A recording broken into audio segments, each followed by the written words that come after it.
ধর্ষণের সর্বোচ্চ শাস্তি মৃত্যুদণ্ড, আইনের সংশোধনী মন্ত্রিসভায় অনুমোদন, কাল অধ্যাদেশ জারি। সাক্ষী সুরক্ষার বিধান আসছে, জানালেন আইনমন্ত্রী। দ্রুত তদন্ত ও বিচারের আহ্বান বিশেষজ্ঞদের। ঢাকা বিশ্ববিদ্যালয়ের শিক্ষার্থীর ধর্ষণ মামলায় 2 আসামি রিমান্ডে, গ্রেফতার হতে পারে মামুন ও ভিপি নূর। অস্ত্রকাণ্ডে পাপিয়া সুমন দম্পতি 20 বছরের কারাদণ্ড, আরও 3 মামলা নিষ্পত্তির অপেক্ষায়। সিলেটে পুলিশ ফাঁড়িতে যুবককে পিটিয়ে হত্যার অভিযোগে মামলা, বিক্ষোভ, এসআই সহ 4 জন বরখাস্ত।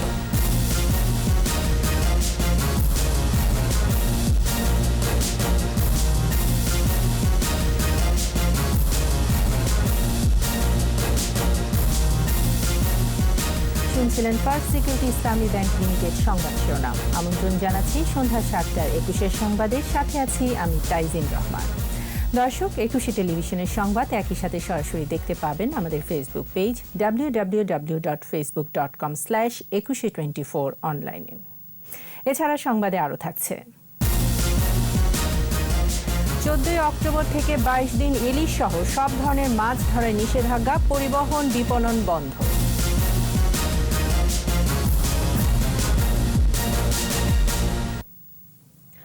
ধর্ষণের সর্বোচ্চ শাস্তি মৃত্যুদণ্ডের বিধান রেখে নারী ও শিশু নির্যাতন দমন সংশোধিত আইনের চূড়ান্ত অনুমোদন দিয়েছে মন্ত্রিসভা। সংশোধিত আইনে ধর্ষণের শাস্তি যাবজ্জীবনের বদলে মৃত্যুদণ্ডের প্রস্তাবে অনুমোদন দেওয়া হয়েছে। পাশাপাশি 180 দিনের মধ্যে বিচার শেষ করারও বিধান রাখা হয়েছে। কাল এ বিষয়ে অধ্যাদেশ জারির সম্ভাবনা রয়েছে। বিস্তারিত আকবর হোসেন সুমনের রিপোর্টে। সচিবালয়ে মন্ত্রিপরিষদ সভাকক্ষে অনুষ্ঠিত হয় মন্ত্রিসভা বৈঠক। এতে গণভবন থেকে ভিডিও কনফারেন্সে যুক্ত হন প্রধানমন্ত্রী শেখ হাসিনা। বৈঠকে ধর্ষণের সর্বোচ্চ শাস্তি মৃত্যুদণ্ডের বিধান রেখে নারী ও শিশু নির্যাতন দমন সংশোধন অধ্যাদেশ 2020-এর খসড়ায় চূড়ান্ত অনুমোদন দেওয়া হয়। বৈঠক শেষে মন্ত্রিপরিষদ সচিব জানিয়েছেন, সংসদ অধিবেশন না থাকায় অধ্যাদেশের মধ্য দিয়ে আইনটি পাশ হবে। নারী ও শিশু নির্যাতন দমন আইন 2000-এর 9 উপধারা 1-এর অধীন ধর্ষণের অপরাধের জন্য মৃত্যুদণ্ড অথবা যাবজ্জীবন সশ্রম কারাদণ্ড প্রদানের লক্ষ্যে নারী ও শিশু নির্যাতন দমন আইন 2000 সংশোধন করা প্রয়োজন। আর যেহেতু বর্তমানে অধিবেশন নাই সংসদের এবং আশু ব্যবস্থা গ্রহণ খুবই জরুরি হয়ে পড়েছে, তা সেজন্য মহামান্য রাষ্ট্রপতির কাছে যদি সন্তোষজনকভাবে প্রতীয়মান হয়, তাহলে তিনি বাংলাদেশের সংবিধানের অনুচ্ছেদের 93-এর 1-এ প্রদত্ত ক্ষমতা বলে অধ্যাদেশ প্রণয়ন ও জারি করতে পারেন।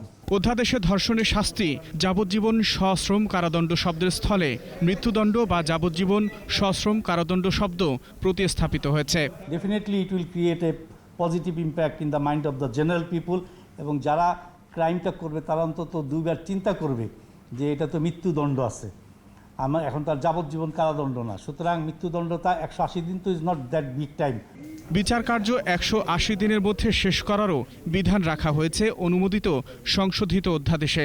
আর আমাদের বর্তমান পরিস্থিতি এবং বাস্তবতা সব কিছু মিলেই আপনার হয়েছে, শুধু আন্দোলনের জন্য তো এটা জিনিসটা আসে নাই। আকবর হোসেন সুমন, 21 টেলিভিশন, ঢাকা। সর্বোচ্চ শাস্তি মৃত্যুদণ্ড অনুমোদনের পর ধর্ষণ মামলার সাক্ষী সুরক্ষা নিয়ে কাজ চলছে বলে জানালেন আইনমন্ত্রী আনিসুল হক। একই সঙ্গে ধর্ষণের পুরনো মামলাগুলো দ্রুত নিষ্পত্তির জন্য প্রধান বিচারপতির প্রতি আহ্বান জানিয়েছেন তিনি। আর আওয়ামী লীগের সাধারণ সম্পাদক ওবায়দুল কাদের জানান, ধর্ষকের শাস্তি নিশ্চিত করতে সরকার দৃঢ় প্রতিজ্ঞ। জসিম জুয়েলের রিপোর্ট। হঠাৎ করেই বেড়েছে ধর্ষণের ঘটনা। বাংলাদেশ মহিলা পরিষদের তথ্য মতে শুধু আগস্ট এবং সেপ্টেম্বর মাসেই ধর্ষণের ঘটনা ঘটেছে 589টি। এমন প্রেক্ষাপটে ধর্ষণের সর্বোচ্চ শাস্তি মৃত্যুদণ্ডের বিধান অনুমোদন করেছে মন্ত্রিসভা। আইনমন্ত্রী আনিসুল হক বলেন, অনেক সময় দেখা যায় ধর্ষণ মামলার সাক্ষীরা আদালতে আসতে ভয় পান, তাই সাক্ষী সুরক্ষার জন্য কাজ করছে সরকার। একই সঙ্গে ধর্ষণের পুরনো মামলাগুলো দ্রুত নিষ্পত্তির আহ্বান জানান আইনমন্ত্রী। প্রধান বিচারপতিকে অনুরোধ করব যে তিনি যেন একটা প্র্যাকটিস ডাইরেকশন দেন, নারী ও শিশু নির্যাতন দমন ট্রাইব্যুনালে এই সব মামলাগুলি শেষ করার জন্য যথাযথ পদক্ষেপ নেন। এদিকে সকালে সচিবালয়ে ভারতের রাষ্ট্রদূত বিক্রম কুমার দোরাইস্বামী সৌজন্য সাক্ষাৎ করেন সড়ক পরিবহন ও সেতু মন্ত্রী ওবায়দুল কাদেরের সঙ্গে। পরে ওবায়দুল কাদের বলেন, নারীর প্রতি সহিংসতা বাড়ছে। আইনে ধর্ষণের সর্বোচ্চ সাজা নিশ্চিত হলে অপরাধীদের মধ্যে ভয় বাড়বে বলেও উল্লেখ করেন তিনি। যেভাবে বাড়ছে বিষয়টি, নারীর প্রতি সহিংসতা এবং ধর্ষণ, এটা বন্ধ করতে হলে এ ধরনের কঠোর আইন প্রয়োগের প্রয়োজন রয়েছে। মহিলা ও শিশু বিষয়ক প্রতিমন্ত্রী ফজিলাতুন্নেসা ইন্দিরা বলেন, সংশোধিত অধ্যাদেশে মৃত্যুদণ্ড যুক্ত হওয়ায় নারীর ক্ষমতায়ন প্রক্রিয়া আরও এক ধাপ এগিয়ে গেল। ধর্ষণের সর্বোচ্চ শাস্তি মৃত্যুদণ্ড, এই যে সংশোধন করার ফলে আমরা সবাই মনে করি বাংলাদেশে নারীর ক্ষমতায়ন আরেক ধাপ এগিয়ে গেল। ধর্ষণের শাস্তি মৃত্যুদণ্ড করায় নারীর প্রতি সহিংসতা কমবে বলে মনে করছেন মন্ত্রিসভার এই 3 সদস্য। জসিম জুয়েল, 21 টেলিভিশন, ঢাকা। ধর্ষণের সর্বোচ্চ সাজা মৃত্যুদণ্ড করলেই অপরাধ কমবে না বলে মন্তব্য করেছেন আইনজীবী ও মানবাধিকার কর্মীরা। 15 দিনের মধ্যে তদন্ত শেষ করে দ্রুত বিচার নিশ্চিত করার তাগিদ দিয়েছেন তারা। আহ্বান জানিয়েছেন বিচারকী কাঠামো এবং সাক্ষ্য আইন সংস্কার করতে। এদিকে অ্যাটর্নি জেনারেল বলছেন, ধর্ষণ সংশ্লিষ্ট আইন সংস্কারের উদ্যোগ সময় উপযোগী, তবে আইন সংশোধনের আগের মামলাগুলো আগের আইনে নিষ্পত্তি হবে বলে জানান তিনি। বিস্তারিত শাকির আরজুর রিপোর্টে। ধর্ষণের মতো অপরাধের সাম্প্রতিক প্রবণতায় বিভিন্ন মহল থেকে ধর্ষণের সর্বোচ্চ সাজা মৃত্যুদণ্ড করার দাবি ওঠে। এমন পরিস্থিতিতে নারী ও শিশু নির্যাতন দমন আইনের 9 ধারা সংশোধন করার উদ্যোগ নেয় সরকার। আইনে ধর্ষণের সর্বোচ্চ সাজা মৃত্যুদণ্ড যুক্ত করা হয়। তবে দীর্ঘদিনের অভিজ্ঞতা ও বর্তমান পরিস্থিতিতে মানবাধিকার কর্মী ও আইনজীবীরা বলছেন ভিন্ন কথা। পাশের দেশ ভারতের উদাহরণ টেনে তারা বলেন, ধর্ষণের সর্বোচ্চ সাজা মৃত্যুদণ্ড থাকলেও কমেনি অপরাধ। শুধু মৃত্যুদণ্ড দিলেই কিন্তু অপরাধ কমে আসবে না। ভারতে কিন্তু 2012 পরে যে নতুন আইন হয়েছে সেখানে কিন্তু শিশুদের ধর্ষণের ব্যাপারে মৃত্যুদণ্ড আছে, কিন্তু কমে নাই। যেটা করা উচিত, একটি স্পিডি ট্রায়াল, দ্রুত বিচার। বুড়ি সংখ্যা মামলা আছে যেখানে 10 বছর হয়েছে, 8 বছর হয়েছে, ট্রায়াল হবে 180 দিনের মধ্যে। সেক্ষেত্রে কি আমরা দেখতে পেরেছি কি কোনো জায়গায় আমরা এরকম ইনস্ট্যান্ট আনতে পারছি না।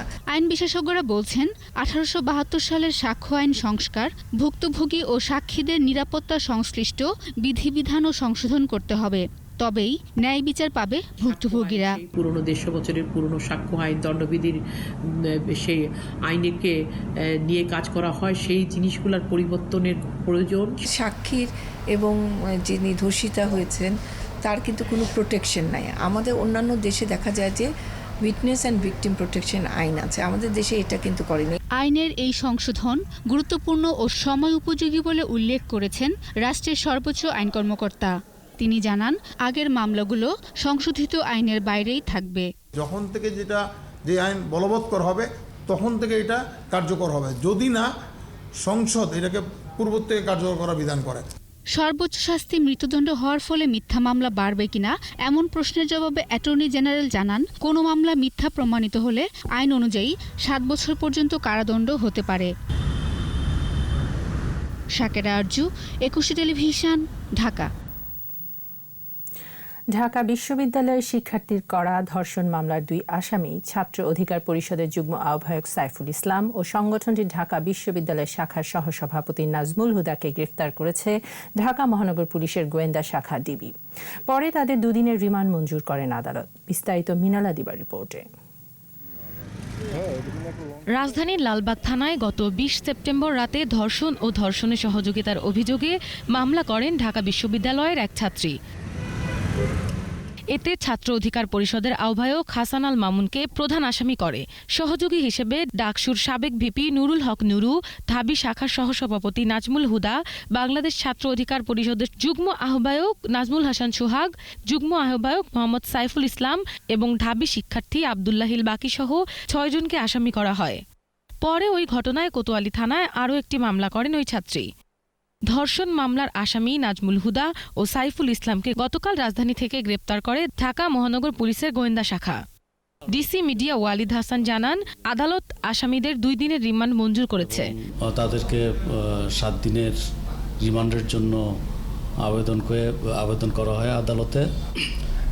আদালত আজকে দুপুরে 2 দিনের রিমান্ড মঞ্জুর করেছেন। তাদেরকে জিজ্ঞাসাবাদ করার পরে যদি অন্যান্য আসামিদের ব্যাপারে কোনো তথ্য পাওয়া যায় এবং সেই সাথে অন্যান্য যে এভিডেন্স আছে সেগুলোর সাথে ম্যাচ করে আমরা প্রয়োজনে অন্যান্য যারা জাহান্নামীয় আসামি আছে তাদের বিরুদ্ধে ব্যবস্থা গ্রহণ করব। এর আগে ধর্ষকের বিচারের দাবিতে ঢাকা বিশ্ববিদ্যালয়ের সেই ছাত্রী রাজু ভাস্কর্যের সামনে অবস্থান নেন।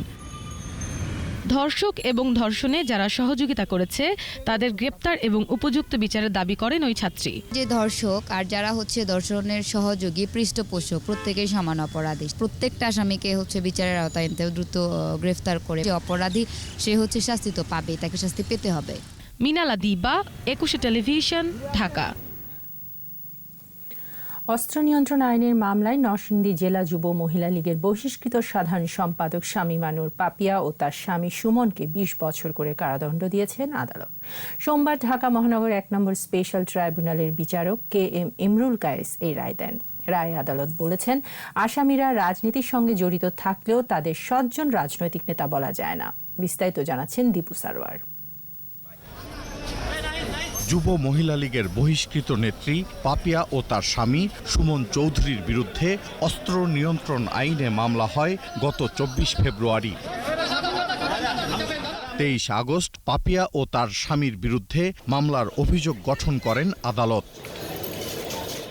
আর বিশেষ ট্রাইব্যুনালের বিচারক KM ইমরুল কায়েস গত 27 সেপ্টেম্বর এই দম্পতির বিরুদ্ধে রায় ঘোষণার তারিখ 12 অক্টোবর ধার্য করেন।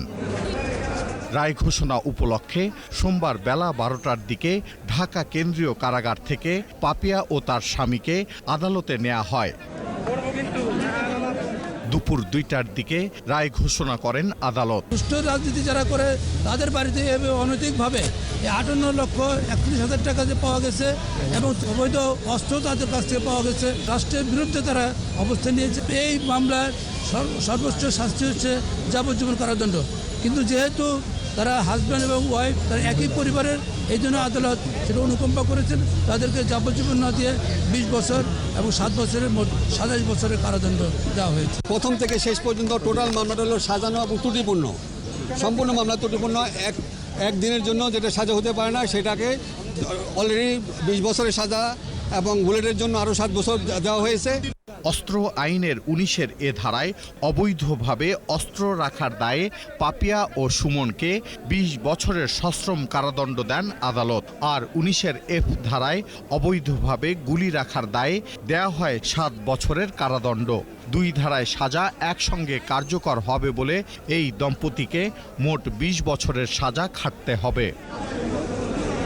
গত 22 ফেব্রুয়ারি বিদেশে পালিয়ে যাওয়ার সময় শাহজালাল আন্তর্জাতিক বিমানবন্দর থেকে গ্রেপ্তার হন পাপিয়া ও তার স্বামী সুমন। আলোচিত এই দম্পতির বিরুদ্ধে এ পর্যন্ত যে 4টি মামলা হয়েছে তার মধ্যে অস্ত্র আইনের মামলাতেই সবার আগে রায় এলো। দীপু সারওয়ার, 21 টেলিভিশন, ঢাকা। সিলেটের বন্দরবাজার পুলিশ ফাঁড়িতে রায়হান নামের এক যুবককে পিটিয়ে হত্যার অভিযোগ উঠেছে। কোতোয়ালি থানায় অজ্ঞাতদের আসামি করে মামলা করা হয়েছে। এরই মধ্যে ফাঁড়ির ইনচার্জ SI আকবর সহ 4 পুলিশ সদস্যকে সাময়িক বরখাস্ত এবং 3 জনকে প্রত্যাহার করা হয়েছে। এই ঘটনায় সিলেট মেট্রোপলিটন পুলিশ তদন্ত কমিটি গঠন করেছে। তবে অভিযুক্তদের দাবি, রোববার নগরীর সুইপার কলোনির কাজঘরে ছিনতাইয়ের সময় গুরুতর আহত হয় রায়হান। পুলিশ তাকে উদ্ধার করে হাসপাতালে পাঠায়। নিহতের পরিবারের অভিযোগ, সোমবার ভোর রাতে বন্দরবাজার ফাঁড়ি থেকে রায়হানকে টাকা নিয়ে আসার জন্য ফোন করা হয়। এরপর থেকে তার খোঁজ পাওয়া যাচ্ছিল না। এই ঘটনায় বিক্ষুব্ধরা সিলেট সুনামগঞ্জ সড়ক অবরোধ করে।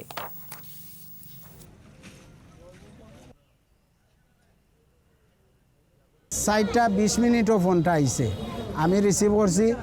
রিসিভ করার পরে খান্দিয়া কইছে আমারে বাঁচাও রে বা আমারে বাঁচাও। আমলে তুই কই আছত? বলে আমি বন্দরবাজার ফাঁড়িতে আছি। এই বিষয়ে আমাদের তদন্ত কাজ চলতেছে, আমাদের মাননীয় DC নর্থ স্যারের নেতৃত্বে কাজটা হচ্ছে। তো এই বিষয়ে তার তদন্তের বিস্তারিত পর আমরা জানতে পারবো তার মৃত্যুর কারণ। নতুন স্বাভাবিক জীবনে প্রবেশ করে আবারও চরম দূষণে ঢাকার বায়ু। করোনা লকডাউনের আগে 70টি পয়েন্টের নমুনায় ছিল মাত্রাতিরিক্ত দূষণ। লকডাউনের সময় দূষণ কমে 66%। আবারও দূষণ বাড়ায় চিন্তিত গবেষকরা। এই অবস্থায় সুষ্ঠু পরিকল্পনার পাশাপাশি নির্ধারিত স্থানে কলকারখানা সরিয়ে নেওয়ার পরামর্শ তাদের। মফিউর রহমানের রিপোর্ট।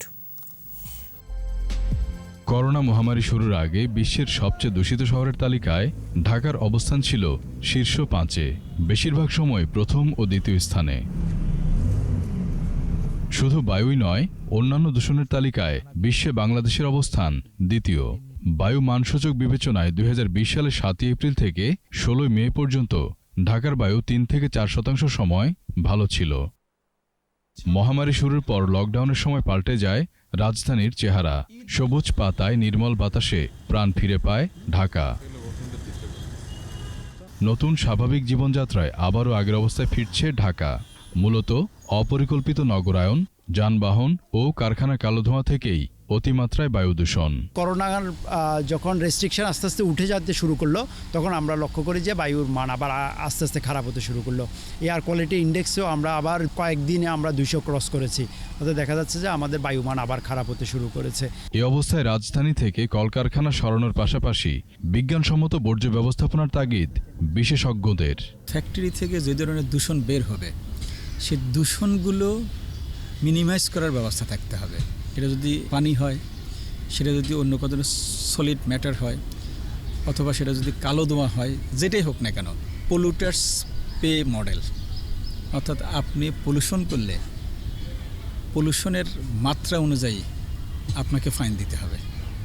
নগরবাসীর জন্য আলাদা সাইকেল লেন বানানোরও পরামর্শ তাদের। মফিউর রহমান, 21 টেলিভিশন, ঢাকা। স্বাস্থ্যবিধি মেনে চলুন, সুস্থ থাকুন। নিচ্ছি বিরতি। বিরতির পর যা থাকবে: বিমান ও সৌদি এয়ারলাইন্সে নেই সংকট, বিপাকে নতুন টিকিট করতে আসা প্রবাসীরা। উৎপাদনে স্বয়ংসম্পূর্ণতা অর্জনে পেঁয়াজ সংকটের স্থায়ী সমাধান, ভর্তুকি মূল্যে উন্নত বীজ সরবরাহের দাবি।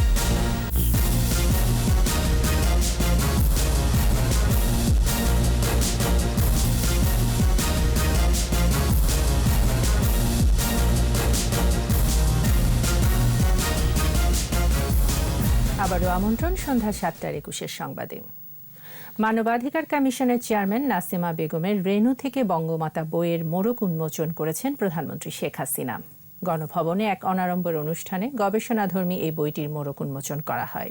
বঙ্গমাতা শেখ ফজিলাতুন্নেসা মুজিবের জীবনীর কিছু উল্লেখযোগ্য অংশ নিয়ে লেখা এই বইটি সংকলন করেছেন মানবাধিকার কমিশনের চেয়ারম্যান নাসিমা বেগম। অনুষ্ঠানে প্রধানমন্ত্রীর মুখ্য সচিব, সামরিক সচিব ও কৃষিমন্ত্রী সহ প্রধানমন্ত্রীর কার্যালয়ের ঊর্ধ্বতন কর্মকর্তারা উপস্থিত ছিলেন।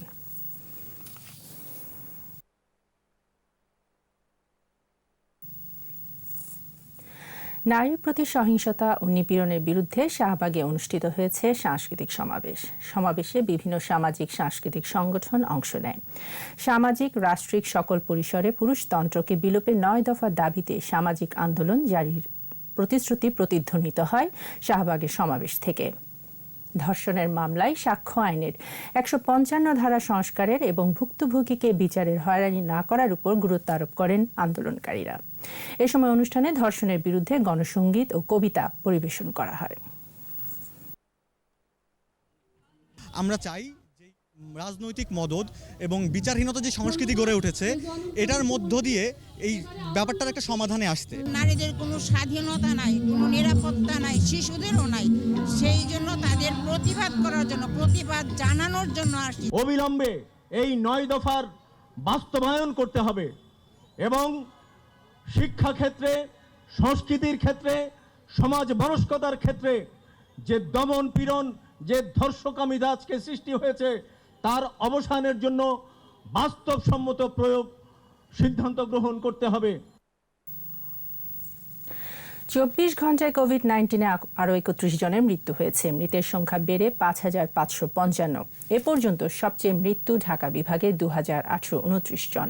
এর পরের অবস্থান চট্টগ্রাম বিভাগে মারা গেছে 1117। স্বাস্থ্য অধিদপ্তরের ওয়েবসাইটে করোনা সংক্রান্ত তথ্য বলছে 219তম দিনে 109টি ল্যাবে 13,227টি নমুনা পরীক্ষায় শনাক্ত হয়েছে 1472।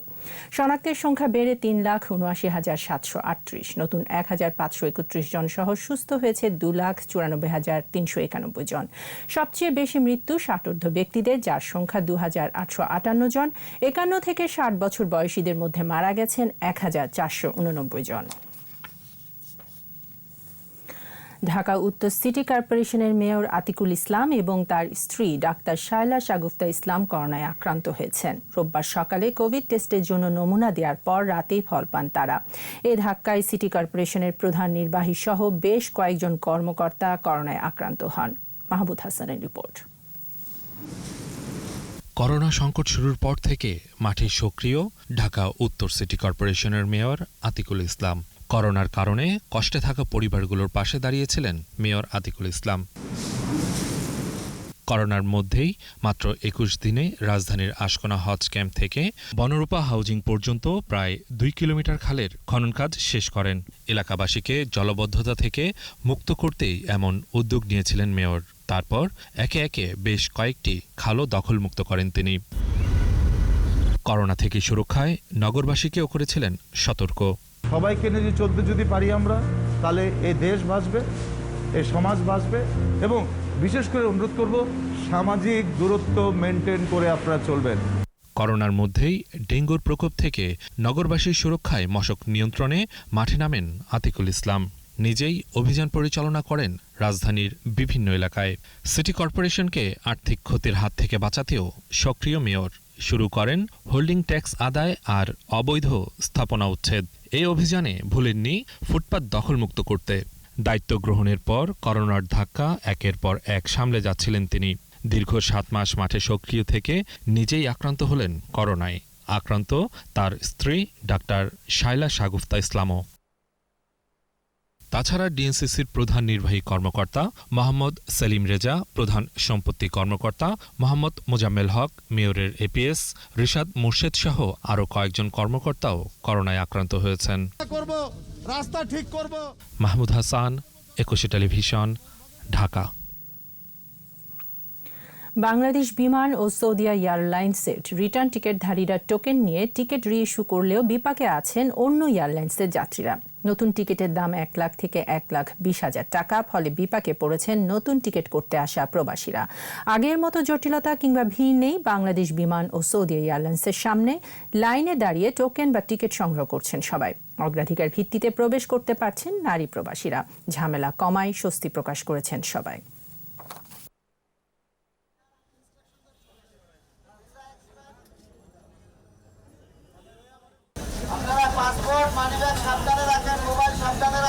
এই মাসের 16 তারিখে আমরা ঢুকতে পারতেছি না। আজকের মতো বলতেছে Dhaka to ticket direct ticket পাইতেছি না, তাহলে আপনার জেদ্দা হয়ে যেতে হইব। জেদ্দা হয়ে গেলে 1,04,000 টাকা লাগবে। টিকিটের দাম কম হলে আমি যাব। 1 লাখ টাকা 1,20,000 টাকা হলে কিভাবে যাব গরিব মানুষ? 1,20,000 টাকা শুধু সৌদি যেতে কেন লাগবে? এটা কি সরকারের এক টিকিটে কেন লাগবে? এটা কি সরকারের কোনো নির্ধারণ করা হয়েছে? আগে তো হুড়োহুড়ি মারামারি ছিল, হয়েছে অনেক। এখন ইনশাল্লাহ ঝামেলা হয় নাই। মেসেজ SMS দিতেছে আর কি। SMS পাই আমরা 3 জন আসছি। যাদের ছুটি কম তাদেরকে আগে নিতেছে। আগামী 14 অক্টোবর থেকে 4 নভেম্বর পর্যন্ত 22 দিন ইলিশ সমৃদ্ধ এলাকায় ইলিশ সহ সব ধরনের মাছ ধরা বন্ধ থাকবে। মৎস্য ও প্রাণী সম্পদ মন্ত্রণালয়ের সংবাদ সম্মেলনে জানানো হয়, এই সময়ের মধ্যে সারা দেশেই ইলিশ পরিবহন, মজুত এবং ক্রয় বিক্রয় বন্ধ থাকবে। নিষেধাজ্ঞা অমান্য করলে ভ্রাম্যমাণ আদালতের মাধ্যমে শাস্তি নিশ্চিত করা হবে। রিপোর্টে আরও জানাচ্ছেন মোহাম্মদ নুরুন নবী। বিশ্বের 86% ইলিশের উৎপাদন বাংলাদেশে। সুস্বাদু এই মাছ দেশের মোট চাহিদার 12 ভাগের যোগান দেয়। একক প্রজাতি হিসেবে এটা সর্বোচ্চ যোগান। জিডিপিতেও ইলিশের অবদান 1%। ইলিশ আহরিত হয় নদ নদী, মোহনা ও সাগর থেকে। এর সাথে সরাসরি যুক্ত 5 লাখ মানুষ, পরিবহন ও বিপণন সহ পরোক্ষভাবে যুক্ত আরও অন্তত 20 লাখ। গেল কয়েক বছর ইলিশের প্রধান প্রজনন মৌসুমে মা ইলিশ সমৃদ্ধ এলাকায় মাছ আহরণে নিষেধাজ্ঞা থাকায় উৎপাদন বেড়েছে ইলিশের। এই ধারাবাহিকতায় এবারও 22 দিন বন্ধ থাকবে ইলিশের প্রধান এলাকায় মাছ ধরা। সংবাদ সম্মেলনে জানানো হয়, ইলিশ উৎপাদনের এই সাফল্য ধরে রাখতেই এমন উদ্যোগ। 14 অক্টোবর থেকে 4 নভেম্বর পর্যন্ত মা ইলিশ ধরাটাকে আমরা সম্পূর্ণরূপে নিষিদ্ধ করেছি। আমরা কোনো নৌকাকে এই সময়ের ভিতরে কোনো জায়গায় নদীতে যেখানে ইলিশ পড়তে পারে বা ইলিশের মা থাকতে পারে কোনো রকম মাছ আহরণ করতে দেব না। প্রয়োজনে নৌকাগুলি মোহনার থেকেই ভিতরে থাকবে। নিষেধাজ্ঞা চলাকালে ইলিশ সমৃদ্ধ ৩৬ জেলায় ১৫২টি উপজেলায় ৭,০০০ বর্গ কিলোমিটার এবং সাগরের জলসীমায় কাউকে মাছ আহরণ করতে দেওয়া হবে না। আমরা নৌ পুলিশ, কোস্টগার্ড এবং অন্যান্যদের সঙ্গে আমরা নিজেরাও সশরীরে মাঠে থাকব। ইলিশ ত্বকে তো সংরক্ষণ করতে হবে। আমরা এই সকল অঞ্চলের কোনো বরফ কলকেও এই সময় চলতে দেব না। এই সিদ্ধান্ত যদি কেউ অমান্য করেন তাহলে ১ বছর থেকে ২ বছরের সশ্রম কারাদণ্ড অথবা ৫,০০০ টাকা জরিমানা বা উভয় দণ্ডে দণ্ডিত হবেন। এই সময়ে মৎস্যজীবীদের পর্যাপ্ত খাদ্য সহায়তা ও নগদ অর্থ দেবার প্রস্তুতি শেষ হয়েছে বলেও জানানো হয় সংবাদ সম্মেলনে। টহল তো থাকবেই, তারপরেও আমরা অন্যান্য উপায়ে মানে অত্যাধুনিক উপায়ে আমরা মনিটর করব। মোহাম্মদ নুরুন নবী, একুশে টেলিভিশন, ঢাকা। উৎপাদনে স্বয়ংসম্পূর্ণতা অর্জনের মাধ্যমে পেঁয়াজ সংকটের স্থায়ী সমাধান দেখছেন অর্থনীতিবিদ ও কৃষি বিভাগের কর্মকর্তারা। এক্ষেত্রে দেশীয় জাতের পাশাপাশি উচ্চ ফলনশীল পেঁয়াজের আবাদ বাড়ানোর উপর জোর দিচ্ছেন তারা। তবে লক্ষ্য অর্জনে চাষিদের মাঝে ভর্তুকি মূল্যে উন্নত বীজ সরবরাহ ও প্রয়োজনীয় সংরক্ষণাগার নির্মাণের তাগিদ তাদের। তৌহিদুর রহমানের রিপোর্ট। দেশে বছরে পেঁয়াজের চাহিদা ৩০ লাখ টন আর উৎপাদন ২৫ থেকে ২৬ লাখ টনের মতো। তবে সংরক্ষণ ব্যবস্থার দুর্বলতায় পণ্যটির প্রায় ২০% নষ্ট হয়। সামগ্রিক ঘাটতি দাঁড়ায় ১০ লাখ টনে। এমন পরিস্থিতিতে সেপ্টেম্বর থেকে পেঁয়াজ সরবরাহে টান পড়ে আর ভারত রপ্তানি বন্ধ করলে অস্থিরতা দেখা দেয়। আমদানি হইলে দামটা কমে যাইব, দেশে আমদানি না হইলে তো দামটা কমবো না। তবে উৎপাদন বাড়িয়ে সংকট সমাধান সম্ভব বলে মনে করেন পেঁয়াজ চাষে এগিয়ে থাকা পাবনা ও ফরিদপুর অঞ্চলের কৃষকরা। ভর্তুকি মূল্যে উন্নত বীজ ও আধুনিক সংরক্ষণাগার চান তারা। কোল্ড স্টোর সরকার আমাদেরকে করে দেয় কৃষকদেরকে, তবে বাইরে থেকে আমি মনে করি আমাদেরকে পেঁয়াজ আমদানি করতে হবে না। পচে যায়, শুকো যায়, এত কাঁচামালের তো ঘাটতি আছে। চাষিদের দাবির সাথে অনেকটাই একমত এই কৃষি অর্থনীতিবিদ। আর কম সুদে ঋণ সহায়তা দেওয়ার পরামর্শ ক্যাবের সভাপতি। কৃষি সম্প্রসারণ বিভাগকে বিশেষ উদ্যোগী হতে হবে। তারা যদি সচেষ্ট হন এবং সরকার, ব্যাংক যদি সহায়তা প্রদান করে তাহলে কয়েক ২-৪ বছরের মধ্যে পেঁয়াজ উৎপাদনে দেশ স্বয়ংসম্পূর্ণতা অর্জন করতে পারবে। আরও উন্নত জাতের বীজ, অধিক ফলনশীল জাতের চাষাবাদ শুরু করলে এবং আমাদের কৃষক পর্যায়ে যদি লাভজনক পেঁয়াজ সংরক্ষণের পদ্ধতি গ্রহণ করা হয় তাহলে সেক্ষেত্রে আমাদের মনে হয় এই সংকট কাটিয়ে ওঠানো সম্ভব হবে। কৃষি বিভাগ বলছে উচ্চ ফলনশীল জাতের আবাদ বাড়িয়ে পেঁয়াজের উৎপাদন বৃদ্ধিতে জোর দিচ্ছে সরকার। প্রতি হেক্টরে 10 টন করে আমরা আবাদ করি, তো 10 টন করে ধরলে আমাদের 1,20,000 থেকে 1,30,000 মেট্রিক টন আমাদের এই এলাকা বৃদ্ধি করার ফলে আসবে। আমাদের যে 2,37,000 হেক্টর জমিতে আমরা আবাদ করি, এটাতে আমরা সাধারণত গড়ে 10 টন প্রতি হেক্টর ফলন পাই। আমরা চাচ্ছি এই প্রতি হেক্টরে 1 টন করে ফলন আমরা বৃদ্ধি করব। এদিকে পেঁয়াজের নতুন সম্ভাবনাময় অঞ্চল হয়ে উঠছে ভোলা জেলার চরাঞ্চল। কৃষি বিভাগ বলছে এখানে পেঁয়াজের আবাদ বাড়ছে, ফলনও আশাব্যঞ্জক। তৌহিদুর রহমান, একুশে টেলিভিশন, ঢাকা। নিচ্ছি বিরতি। স্বাস্থ্যবিধি মেনে চলুন, সুস্থ থাকুন। বিরতির পর যা থাকবে: কেবল ও ইন্টারনেট তার অপসারণের নোটিশ না দেওয়ার অভিযোগ, 5 দফা দাবি। অর্থনীতিতে 2 মার্কিন নোবেল জয়, নতুন নিলাম পদ্ধতি উদ্ভাবনের সাফল্যের স্বীকৃতি।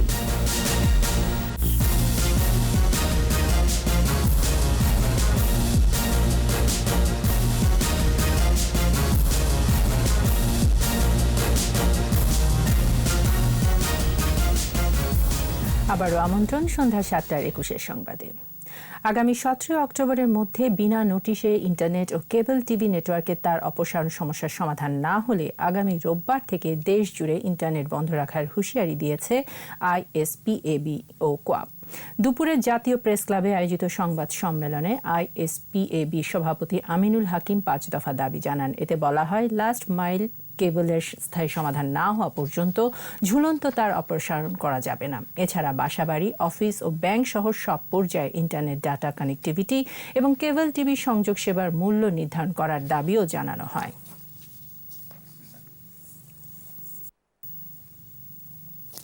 এবার সোশ্যাল ইসলামী ব্যাংক লিমিটেডের সৌজন্যে বাণিজ্য সংবাদ।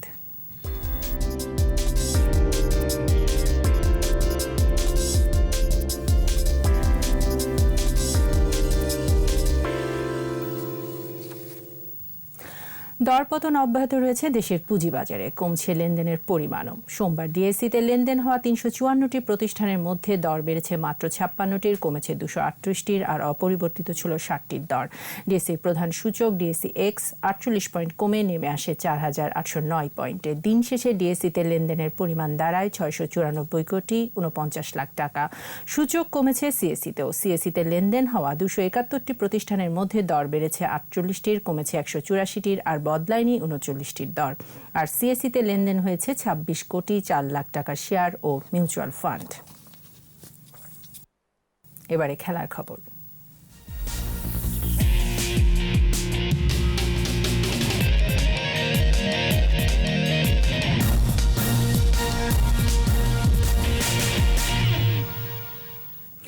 জাতির পিতা বঙ্গবন্ধু শেখ মুজিবুর রহমানকে সম্মান জানিয়ে এই মুজিব বর্ষে বাংলাদেশ ফুটবল ফেডারেশনের কার্যক্রম শুরু করতে চায় নবনির্বাচিত কার্যনির্বাহী কমিটি। বঙ্গবন্ধু বাংলাদেশ স্বাধীন করে দিয়ে গেছেন বলেই স্বাধীন দেশের স্বাধীন নাগরিক হিসেবে বাফুফের জন্য কাজ করতে পারছেন চতুর্থবারের মতো সভাপতি হওয়া কাজী সালাউদ্দিন। আজ দুপুরে ধানমন্ডি ৩২ নম্বরে শেখ মুজিবুর রহমানের প্রতিকৃতিতে পুষ্পস্তবক অর্পণ করার সময় কথা বলেন তিনি। এ সময় বঙ্গবন্ধু ও তার পরিবারের জন্য দোয়া করেন কার্যনির্বাহী কমিটির সবাই। আর ফুটবলের উন্নয়নের জন্য নতুন পুরাতন সবাই একসাথে কাজ করার জন্য প্রস্তুত রয়েছে। আর এরই সাথে শেষ করছি সন্ধ্যা ৭:২১ সংবাদ। যাবার আগে ফার্স্ট সিকিউরিটি ইসলামী ব্যাংক লিমিটেড সংবাদ শিরোনামগুলো জানিয়ে দিচ্ছি আরও একবার। ধর্ষণের সর্বোচ্চ শাস্তি মৃত্যুদণ্ড, আইনের সংশোধনী মন্ত্রিসভায় অনুমোদন, কাল অধ্যাদেশ জারি। সাক্ষী সুরক্ষার বিধান আসছে, জানালেন আইনমন্ত্রী। দ্রুত তদন্ত ও বিচারের আহ্বান বিশেষজ্ঞদের। ঢাকা বিশ্ববিদ্যালয়ের শিক্ষার্থীর ধর্ষণ মামলায় 2 আসামি রিমান্ডে, গ্রেফতার হতে পারে মামুন ও ভিপি নূর। অস্ত্রকাণ্ডে পাপিয়া সুমন দম্পতির 20 বছরের কারাদণ্ড, আরও 3 মামলা নিষ্পত্তির অপেক্ষায়। সিলেটে পুলিশ ফাঁড়িতে যুবককে পিটিয়ে হত্যার অভিযোগে মামলা, বিক্ষোভ, এসআই সহ 4 জন বরখাস্ত।